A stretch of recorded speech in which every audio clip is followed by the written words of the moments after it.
항상 그분들의 첫 번째 남편은 조교가 많아요. 되게 슬픈 얘기지만 파모 조스가 과학자들 입장에서는 네. 생각은 다르고 그는 뭐 어쨌든 종교인이고 네. 하지만 대화를 맞아요. 나눌 수 있는 대상으로서의 종교인. 칼 세이건이 뭐에서 1700년대 태어났다. 그러면 목사가 됐을 거라 생각해요. 킵손 박사님이 그 중력파 그거로 네. 인터스텔라 영화 자문을 네. 했지만 이 콘택트 영화의 그 웜홀과 시공간 여행의 자문을 한 사람이 킵손 박사님이에요. 그렇구나.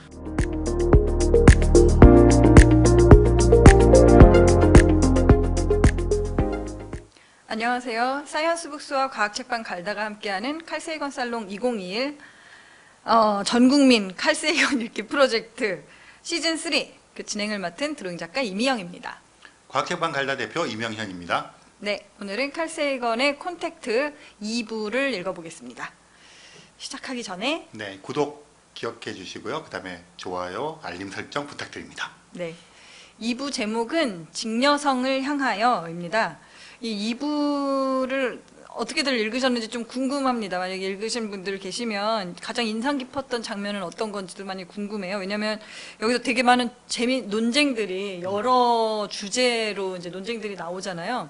그러면서 이제 앞에부터 나왔던 인물들이 그냥 소개됐던 사람들이 이제 여기서 어떤 역할들도 하고 뭐 이런 것들이 있어요. 그래서 사실 영화에서는 이런 논쟁들은 좀 많이 축약돼서 그냥 뭐 에피소드로 지나가거나 이렇게 되는데 우선 여기서 그 파악을 하기 위해서 좀 주요 인물들을 좀 한번 설명을 해 주시면 어떨까 싶어요. 왜냐면 앞에 저희가 여기 엘리 에로웨이라는 그 주인공은 그 질 타터라는 세티의 과학자분을 이제 모델로 만들어진 거에 이제 뭐 칼세이건의 캐릭터가 들어간 건데 여기 보면 이제 여러 다른 뭐 같이 연구를 했던 사람들이라던가 혹은 뭐 직속 교수님이라던가 뭐 아니면 정치인 뭐 이런 사람들이 쭉 많이 나오죠. 종교인 이런 사람들이 나오는데 한번 그거 관계도 혹은 이야기를 조금 해봐 주시면 좋을 것 같아요. 네, 그 관심 있는 분부터 한번 이름을 그럴까요? 띄워주시면. 우선은 잠깐 얘기는 했지만 뭐 드럼린 박사? 네.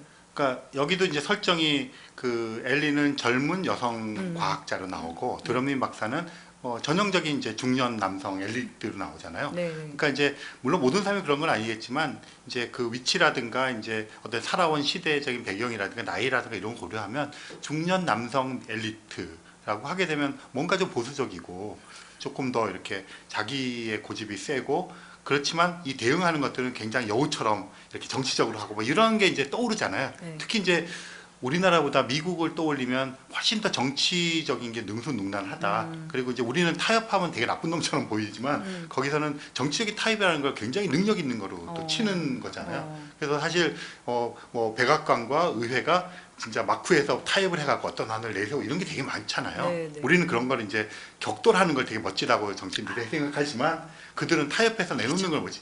그러다 보니까 우리나라의 중년 남성 엘리트에 대한 상하고 미국의 상이 틀릴 것 같아요. 그래서 이 드럼린 그 캐릭터를 보면서는 전형적인 이제 그런 미국의 그러면서 단지 학계에만 머물러 있지 않고 그런 미국의 나사라든가 이런 거 굉장히 외교적인 활동을 해 나가는. 그러니까 읽으면 이게 중년 남성 엘리트 한국 그러면 나쁜 놈.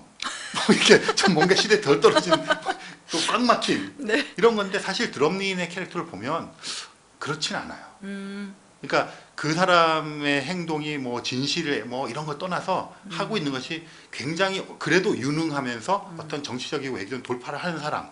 그러니까 여기도 보면 이 사람은 뭐 악인으로 기용한 것이 아니라 맞아요. 어떤 협조를 하지만 자기 인정 욕구는 강하고 그걸 교묘하게 획득하는 이런 인물들인 거죠. 그러니까 그게 좀 차이인 것 같아요, 우리나라랑. 그래서 어쨌든 전형적인 그런 모습으로 나와서 실제 미국에서 그런 학자이지만 어떤 큰 집단을 이끌거나 어디에 소장이 되거나 이런 사람들은 굉장히 그런 정치력이나 외교력이나 이런 거의 능력을 굉장히 중시해요. 그래서 그런 사람들이 장이 되면 뭐 1, 2년 우리나라는 공정성 이런 것 때문에 3년 단위 뭐 2년 그렇게 하는데 그게 아니라 진짜 10년, 20년을 해요. 그러니까 그런 거를 요구하고 그들에게 이제 어떤 역할을 나누는 거죠. 그래서 이 드럼린 보시면 미국에서 잘 나가는 학문적으로도 뛰어나고 정치력과 외교력에 있는 전형적인 중년 남성 엘리트의 모습이다. 그렇게 보시면 정확할 것 같아요. 사실 소설에서는 중간중간 나오는 거에다가 이제 엘리가 약간 좀 이렇게 마음에 안 드는 사람으로 이렇게 하기 때문에 조금 애매했는데 영화에서 더 명확하게 된 것 같아요. 되게 자기 제자의 업적을 자기가 자기도 같이 한 것처럼 얘기도 잘하고 뭐 근데 나중에 이제 약간 화해 제스처 같은 것들로 세상이 그런 걸 어떡하겠니? 약간 이런 식으로. 근데 네가 지금 불공정하다고 생각하는 건 알아. 약간 이런 얘기도 하고. 근데 나중에 이제 그 소설에서는 그게 이제 나중에 깨닫게 되는 건데 첫 번째 기계가 폭발하면서 드럼린이 자신을 보호해 줬다는 사실을 알게 되면서 또 되게 혼란스럽잖아요. 그래서 되게 약간 입체적인 캐릭터를 더 명확하게 해주는 것 같았다는 생각도 들었어요.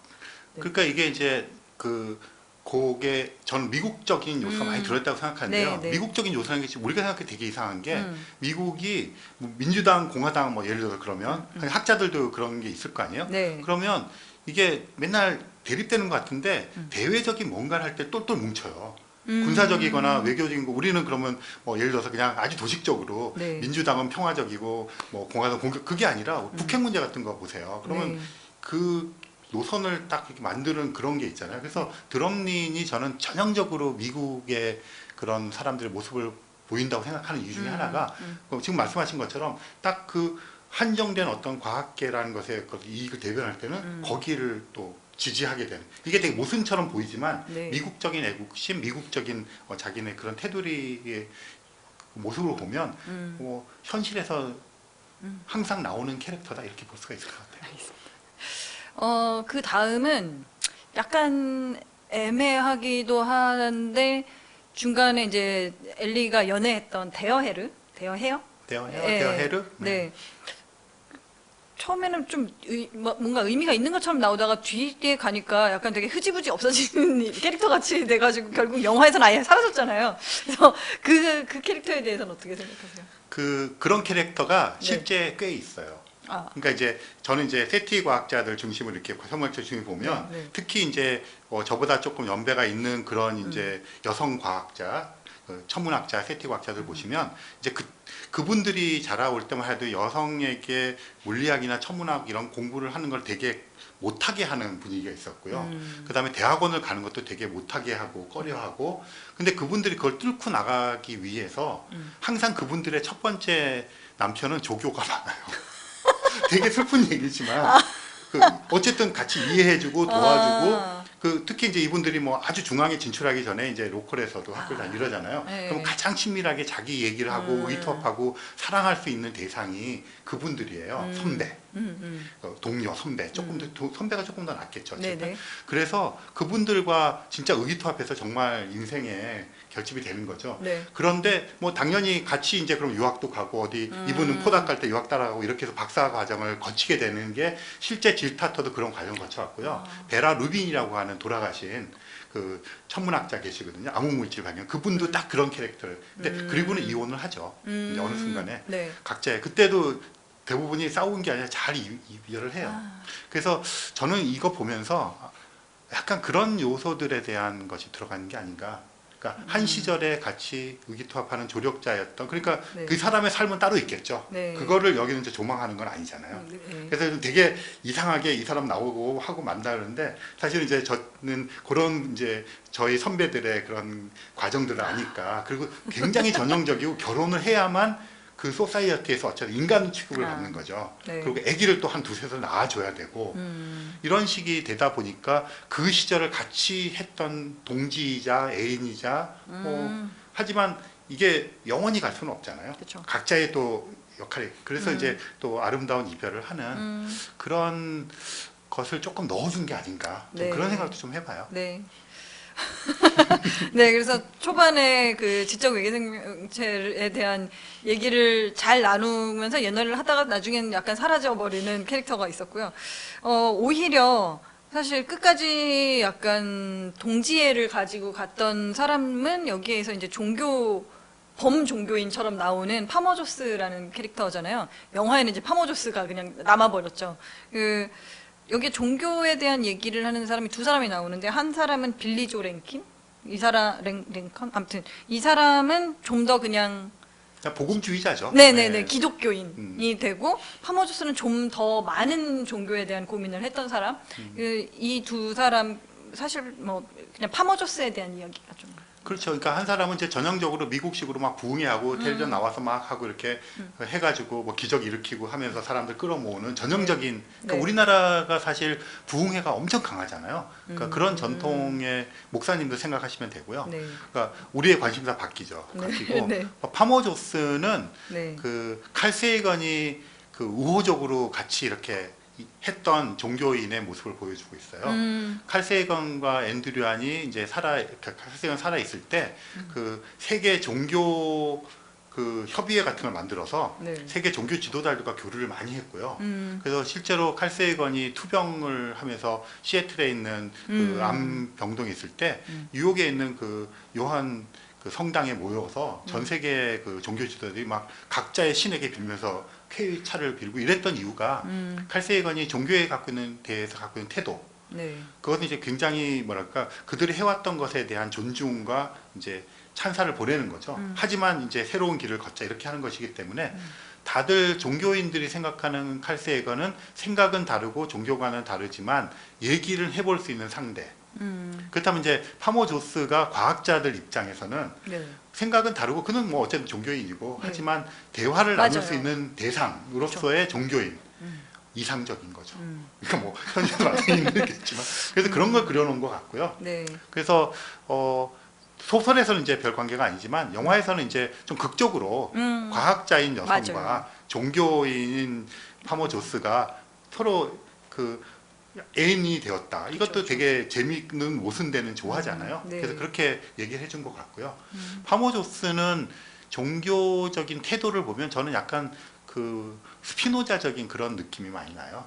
이게 하나의 종교에 매몰되기보다는 네, 약간 맞아요. 그 조금 종교 자체가 갖고 있는 속성에 대한 것을 삶의 문제와 연결시키려고 하는 그런 노력을 많이 하는 모습을 하니까 상당히 이상적인 종교인의 모습을 그려준 것 같아요. 네.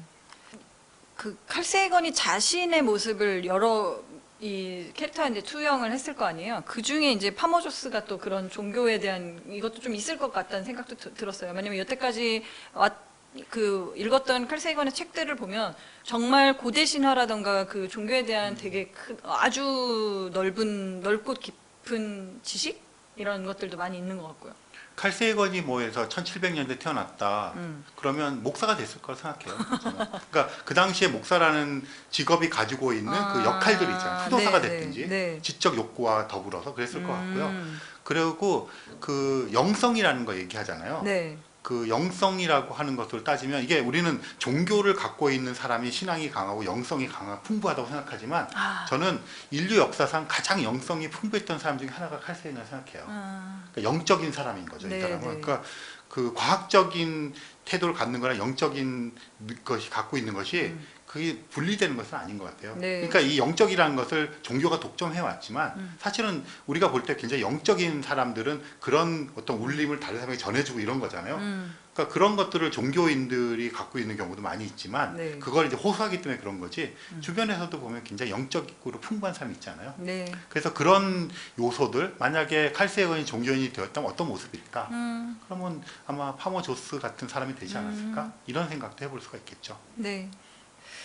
그리고 여기에 이제 돈 되게 많고 기술적인 지식이 되게 많아가지고 그걸로 돈을 되게 많이 번 사람. 그렇죠. 아무튼 그 헤든이라는 인물이 나오잖아요. 저는 약간 보면서 어쨌든 이름이 생각이 안 나요. 스페이스X의 네. 일론 머스크. 네, 일론 머스크가 결국은 생각이 좀 나긴 했거든요. 그래서 이런 사람, 그러니까 어떤 캐릭터를 상상을 했겠지만 현재는 약간 비슷한 느낌이 들기는 했는데 헤든에 이게 이제 대해서도 좀, 1985년 시점을 생각해 보면 네. 지금 아마 이걸 소설 읽으시면 일론 머스크라든가 네. 뭐 또는 뭐 그 베조스 회장이라든가 뭐 그 브랜슨 회장 그 버진 갤럭틱 뭐 이런 이제 신흥 재벌들 네. 우주를 생각해 이런 사람들을 그쵸, 다 그쵸. 떠올릴 거예요. 네. 그런데 1985년 당시에 이것에 그 영향을 미쳤던 커즈웨일이라는 사람이에요. 커즈웨일 그 신세사이저 네네, 이것도 만든 사람. 있고 그 특이점이 온다는 책 쓰셨고 그다음에 뭐 싱귤레리티 유니버시티 이런 거 실리콘밸리 만들어서 하고 계시고 이분이 이제 지금도 그 네. 기계 인간화 되는 세상을 꿈꾸고 있어요. 그래서 이제 약간 영생을 얻고 싶고 이런 욕망이 있어서 그 기계론적 낙관주의에 이제 그 초창기 대가죠. 그래서 그분은 지금도 뭐 이렇게 커즈웨일 식당 그래서 이제 몸을 보존하는 거 하고 잘 안 돌아다니고 교통사고로 죽으면 안 되니까 기계 인간 되기 전에 약도 많이 먹고 이러거든요. 그래서 전형적으로 인간이 사이보그화 되어서 새로운 세상을 열자고 하는 그게 이제 엔지니어들이 갖고 있는 그 낙관주의예요, 미래에 대한. 네, 그거의 네. 대표적인 주자거든요. 특이점이 온다는 책이 그의 집대성이고 그분이 이제 이런 식의 헤든의 모델 중에 큰 비중을 차지했겠죠. 근데 사실은 이런 사람들이 역사상 계속 있었어요. 뭐 예를 들면 패러데이 같은 사람. 그 사람 패러데이가 뭐 크리스마스 강연 같은 것도 있고 사실은 만들었고. 이분은 자신이 연구를 하기도 했지만 네. 그런 연구를 하는 걸 서포트해주는 이런 거를 많이 했던 사람이거든요. 네. 그러니까 이제 거슬러 올라간 패러데이 같은 사람, 그다음에 커즈웨일 지금 말하는 일론 머스크를 비롯한 이런 사람들, 뭐 우리가 한번 언급했지만 그 브레이크스루 이니셔티브라고 하는 재단을 만들어서 이제 세티라든가 여러 군데 지원하고 있는 유리 밀러 같은 사람들, 뭐 이런 사람들이 이제 말하자면 이 헤든의 네. 역할을 하고 있는 거겠죠. 아. 네. 네. 이 사람이 나중에 보면은 이제 그 영생을 얻기 위해서 그 길가메시라는 그 이제 3부에 나오기는 하지만 자신의 몸을 우주로 그냥 보내버리는 뭐 이런 것들도 있고 되게 의외로 또 이제 약간 좀 주목을 끄는 그런 캐릭터였던 것 같아요. 그러면 이제 여기서 이제 정부를 대표했던 히츠 장관은 어떻게 설명을? 한숨이 나오죠. 그러니까 이게 이제 그 항상 우린 그런 생각하잖아요. 그러니까 그 어떤 집단이 있어요. 그래서 사람들이 다 이렇게 좀 이상하게 됐다고 하는 뭐 그 권력이 강하든 약한. 거기만 들어가면 사람이 그러니까 우리가 보통 멀쩡했거나 맞아요, 멀쩡했을 맞아요. 법하다고 네. 객관적인 데이터를 하는데 거기만 들어가면 이상해지는 그런 게 있잖아요. 그러니까 그 정부 기관이라고 하는 곳이나 특히 정보를 다루는 기관이라고 하는 것의 속성이 이거는 이제 사실은 약간 법인 성격을 띠는 어떤 것들이잖아요. 그런데 그것이 가지고 있는 밈이 생기고 그것 자체에 생겨서 그 안에 들어가는 것들을 이제 빨아들여서 블랙홀처럼 이게 만들어 버리는 것 같아요. 그래서 개인적으로 아무리 리버럴이고 뭐 하더라도 그 정부 조직기관에서 그쪽의 역할을 하고 그 자리를 맡는 순간 완장을 차는 순간 그 역할이 압도되어서 그런 사람이 되어버리는 거죠. 네, 네. 그럼 이제 거꾸로 원래 그런 사람들만 거기 가나? 이런 생각도 내가 가면 어떨까? 그래서 약간 그게 이제 도돌이표가 되겠죠. 네. 그러니까 그런 사람들이 거기에 관심이 더 많을 테고 또 그러니까 가서 더 체화되고 그들은 그거를 지켜야 된다는 사명감으로 막 하겠죠. 그래서 좀 그런 전형적인 그 모습을 드러내주고 물론 네. 중간에 좀 쿨하게 이렇게 그 협상하고 이렇게 그렇죠. 하는 게 있잖아요. 그거는 칼세연의 바람이라고 생각해요. 저는 이상향. 이상향. 네네. 자, 그래서 주요 인물들이 사실 주요 이슈와 주요 논쟁들을 대변해요. 맞아요. 그러니까 네. 지금 키워드 같은 거죠. 네, 그죠? 네. 그래서 이제 여기 보면 종교 비판하는 부분, 종교와 과학이 만나서 서로 이야기하는 부분을 보면 저는 이 부분이 되게 재밌었는데 그 종교에 대해서 그 빌리 조 랭킨하고 이제 그 파모조스하고 둘이 같이 엘리를 만나서 막 얘기를 할 때 엘리가 그 종교에 대한 얘기를 하는 그런 부분이 있어요. 보면 당신들이 말하는 전지전능한 신이 있어서 만약에 미래를 예언을 했어서 절대로 정말 진리를 이야기를 했다면 그게 되게 애매모호한 얘기를 하는 게 아니라 예를 들면 태양은 별이다. 이런 예언을 남겼어야 되는 거 아니냐 이런 얘기가 있거든요. 그게 뭐 몇 개가 이런 게 있는 거예요. 화성은 사막과 화산뿐이다. 뭐 아니면 운동하는 물체는 운동을 계속하려는 경향이 있다. 이런 얘기가 있는데 너무 재밌는 거예요. 막 이런 그 과학자들이 생각하는 영원 불변하는 진리라고 하고 신이 얘기를 했으면 이런 얘기를 해야 된다라는 얘기를 이제 하는데 박사님은 이런 논쟁에 대해서 이제 어떻게 생각하시는지 좀 궁금하고요. 이건 어쨌든 그 우선은 서양과 미국에서는 유일신이기 때문에 좀 더 그게 있긴 있지만 나중에 이제 그 탑승을 한 사람 중에 인도에는 이제 다신이 있잖아요. 약간 그러면 그 차이는 또 어떻게 있을까? 뭐 이런 생각 조금 해주시면 좋겠어요. 그러니까 사실 그런 이제 생각들을 많이 하는데 그런 생각이 그러면 그 독자적이고 독창적이고 주도적인 생각인가 해볼 수 있는데 전 그렇지 않은 것 같아요. 그러니까 우리가 지금 종교라고 부르는 어떤 문화적인 유산들 또는 전설이라고 부르거나 또는 신화라고 부르는 요소들 있잖아요. 네. 그거를 지금은 신화나 뭐 전설 같은 거는 깔깔깔거리고 아 재밌네 이러면서 막 우리가 읽고 학습을 해요. 그러면서 자기도 모르게 그 세계관을 학습을 하게 되는 거예요. 그렇죠. 그러니까 종교도 마찬가지로 생각하거든요. 그러니까 이게 지금 어떻게 판단하는 것이 아니라 그래 왔던 것들을 자기도 모르는 사이에 세뇌 당하면서 해서 저는 그리스 로마 신화 같은 거 뭐 하거나 뭐 삼국지 뭐 이런 거 읽는 거 되게 반대하거든요.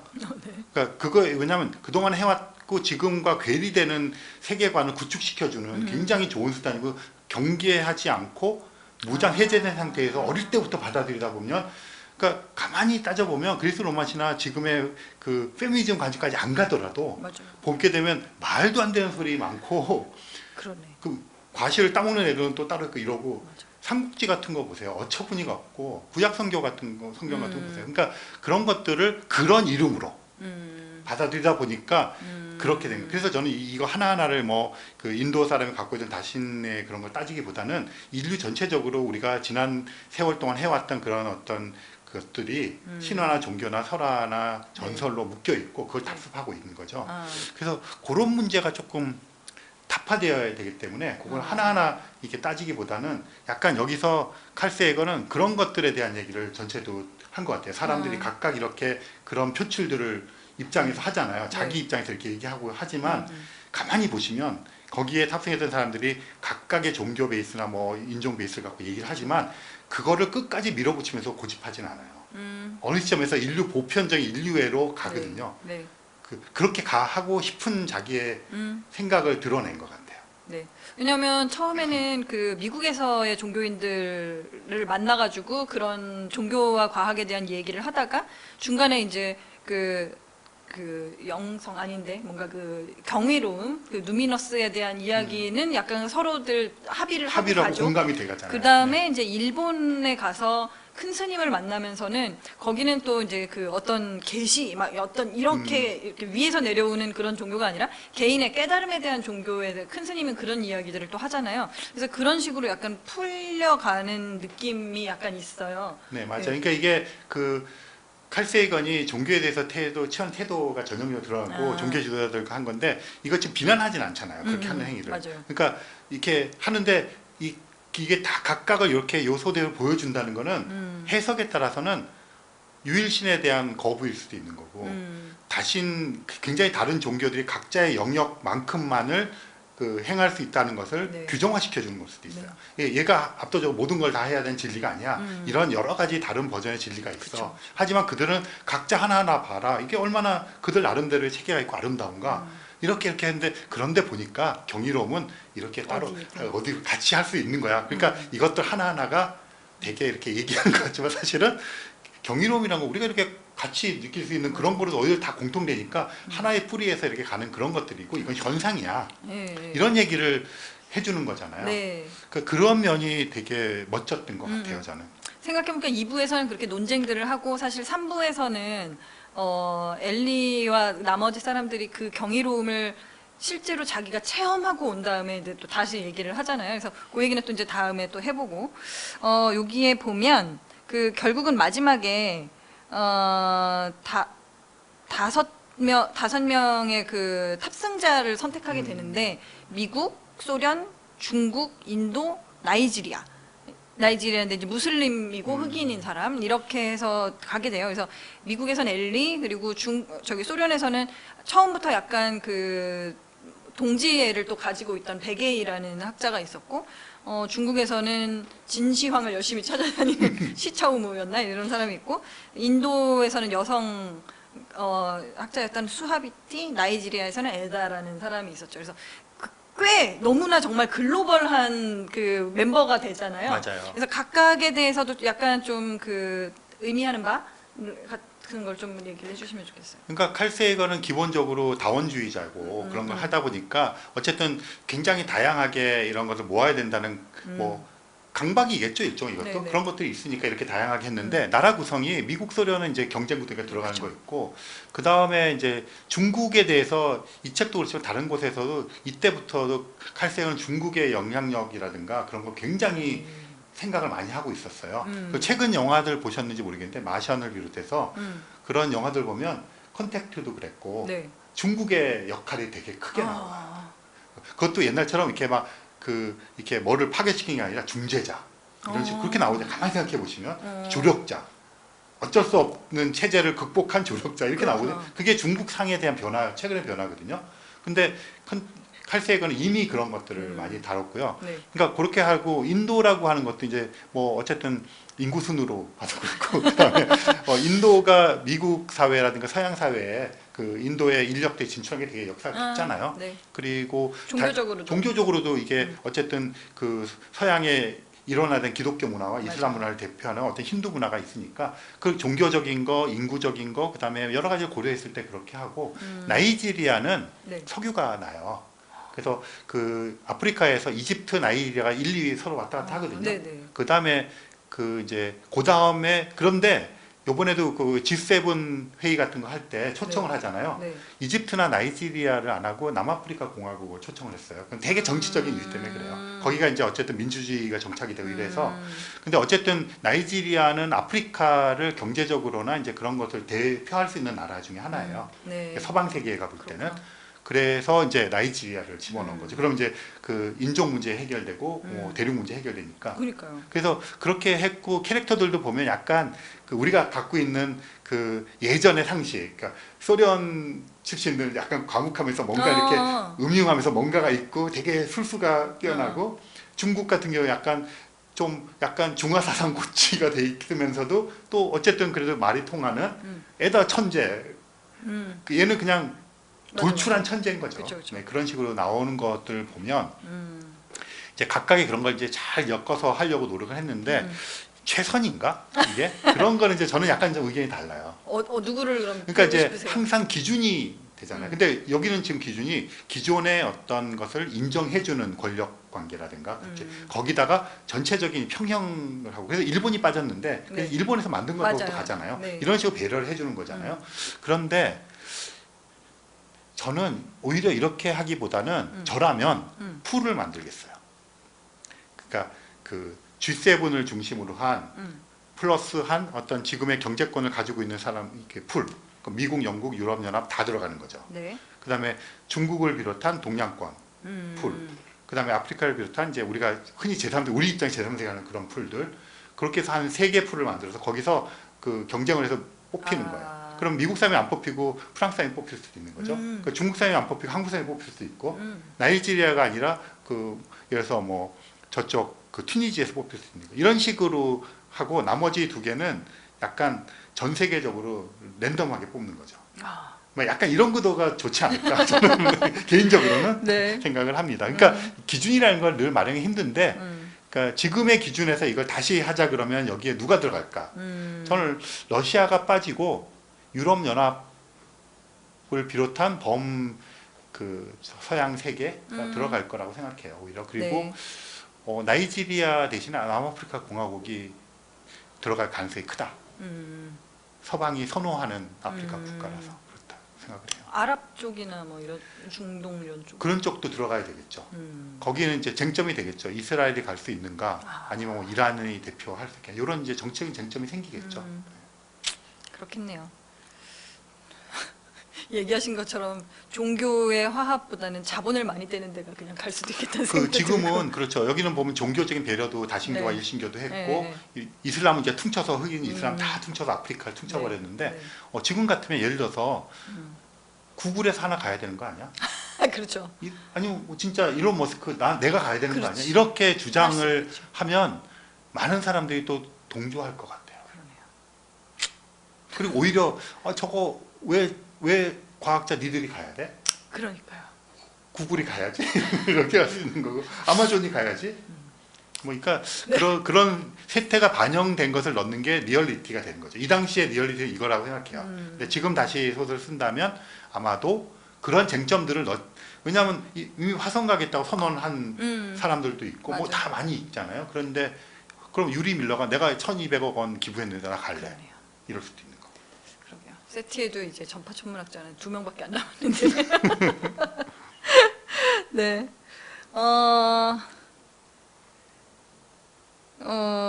뭐 여러 가지 또 이야기들이 있는데 우리가 캐릭터 얘기를 하다 보니까 질문들이 많이 나오기는 했어요. 여기에 보면 이제 그 칼세이건의 이상향이 몇 개 이제 나오는데 예를 들면 그게 명확하게 있는 건지 모르겠지만 뭐 그 무중력에 가면은 막 거의 불멸의 상태가 되고 막 이러는 그런 것들도 있고 뭐 기계 장치 같은 것들이 뭐 가져오는 경제적인 효과 뭐 이런 것들도 있고 그거를 알게 되면서 인간들이 우리는 다 하나구나 막 이렇게 느껴지는 사람들도 막 되게 많아졌고 그래서 칼세이건이 생각했던 되게 이상향들이 이제 촘촘하게 거기에 이제 에피소드라든가 환경이라든가 배경으로 이렇게 쭉 나와요. 그래서 그런 것들은 보면서 어떻게 생각하셨는지도 좀 궁금해요. 재밌으셨는지 아니면 이건 말이 안 된다라든가. 그러니까 칼세이건은 상상력이 되게 뛰어난 사람이잖아요. 그런데 그 칼세이건의 책들을 이제 같이 읽어보신 분들이나 이 책을 통해서 보시면 이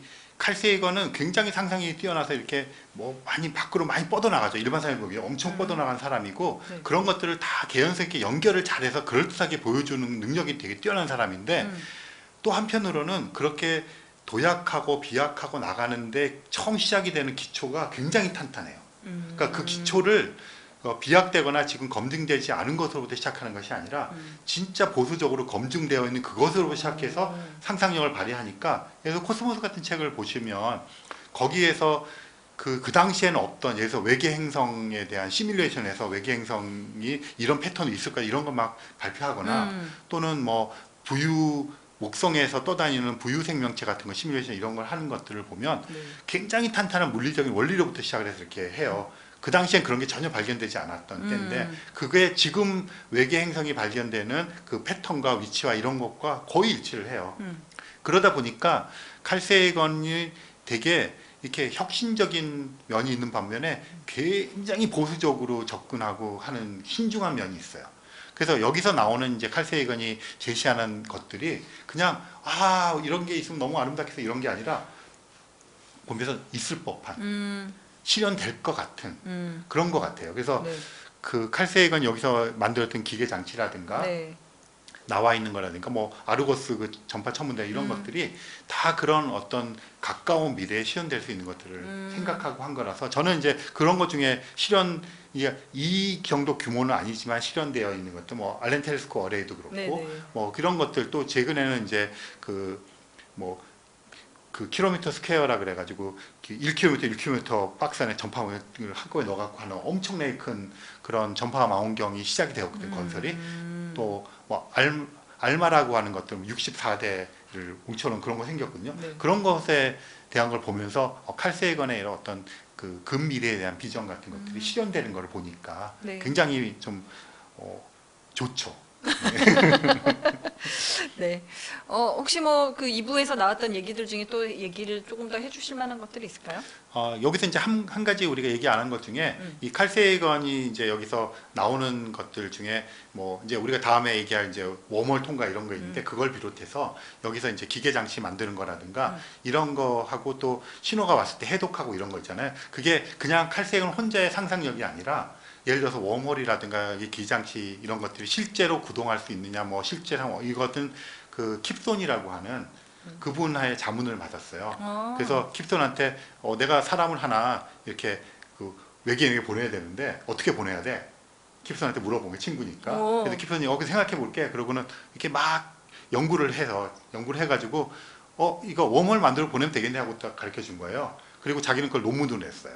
어떻게 시간 여행을 할 수 있는가? 어떻게 이제 웜홀 통과. 그래서 킵손 박사님이 그 중력파 그거로도 했고 네. 인터스텔라 영화 자문도 네. 했지만 이 콘택트 영화의 그 웜홀과 시공간 여행의 자문을 한 사람이 킵손 박사님이에요. 그렇구나. 그래서 그걸 통해서 자기는 논문도 여러 편 썼어요.